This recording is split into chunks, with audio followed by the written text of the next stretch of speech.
Hi അസ്സലാമലൈക്കും. ഇന്നത്തെ സ്പെഷ്യലേ വേലിച്ചീരൻ തോരനാട്ടാ. ഇതൊരു മൾട്ടി വൈറ്റമിൻ ലീഫാട്ടാ. ചില സ്ഥലങ്ങളിലെ ഇതിനെ ചക്രുമാനീസ് ചീര എന്ന് പറയൂട്ടാ. നമ്മുടെ വീട്ടിലെ പെട്ടെന്ന് പിടിക്കൂട്ടാ. ഭയങ്കര എളുപ്പത്തിൽ വെച്ചുണ്ടാക്കാൻ പറ്റും ഈ ചീര. നമ്മുടെ ശരീരത്തിന് കുറേ അധികം ഉപകാരമുള്ളത്.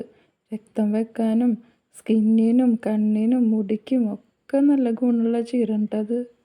ഇത് അരിഞ്ഞ് കഴിഞ്ഞാലേ കുറച്ച് നേരം വെള്ളത്തിലിട്ട് വെക്കണം കേട്ടോ. അപ്പോൾ അഴുക്കൊക്കെ നന്നായി പോയിക്കോളും. തേങ്ങ ഇട്ടിട്ടായാലും മുട്ട ഇട്ടിട്ടായാലും ഇത് തോരൻ വെക്കട്ടാ. തേങ്ങ ഇട്ടാൽ ഒന്നുകൂടി ടേസ്റ്റ് കൂടും.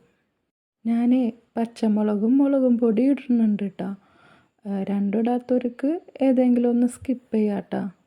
അങ്ങനെ മഞ്ഞൾപ്പൊടി ഉപ്പും പച്ചമുളകും ഉള്ളിയും കൂടെ ഇട്ട് ഒരു ചമ്മന്തി പരുവത്തിൽ അടിച്ചെടുക്കാട്ടോ.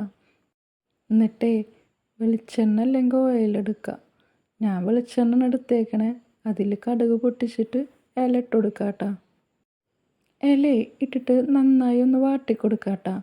അതിലുണ്ടാവുന്ന വെള്ളമൊക്കെ ഒന്ന് ഇറങ്ങിപ്പോയിക്കോട്ടെ. ആ വെള്ളം ഒന്ന് വറ്റിയതിന് ശേഷം മാത്രം തേങ്ങ ഇട്ട് കൊടുത്താൽ മതിട്ടാ. എന്നിട്ട് നന്നായി മിക്സ് ചെയ്ത് കൊടുക്കാട്ടോ. അല്ലെങ്കിൽ ചീരയുടെ ഇല കട്ട പിടിച്ച് കിടക്കാൻ ചാൻസ് ഉണ്ട്. നന്നായി മിക്സ് ചെയ്ത് കൊടുത്തു കഴിഞ്ഞാലില്ലേ നല്ല ടേസ്റ്റ് കൂടും കേട്ടോ. പിന്നെ ചീര പെട്ടെന്ന് വേവണമായിരുന്നേ അധികം നേരം മൂടി വെക്കണ്ട കേട്ടോ. ഒരു 2-3 മിനിറ്റ് മാത്രം. ആ ചമ്മന്തിയുടെ ടേസ്റ്റൊക്കെ ഇലയിൽ പിടിക്കാൻ വേണ്ടി മാത്രം കേട്ടോ. പിന്നെ തുറന്നു കഴിഞ്ഞാൽ നമ്മളെ ചീര തോരൻ സെറ്റായിട്ടോ. അപ്പോളേ ഇന്നത്തെ നമ്മൾ ലഞ്ച് ഇതൊക്കെയാണ് കേട്ടോ. ഇഷ്ടമായെങ്കിൽ എൻ്റെ ചാനലൊന്ന് സബ്സ്ക്രൈബ് ചെയ്യണം കേട്ടോ. എന്നാൽ ശരി കേട്ടോ. അടുത്ത വീഡിയോയിൽ കാണാം. ബൈ.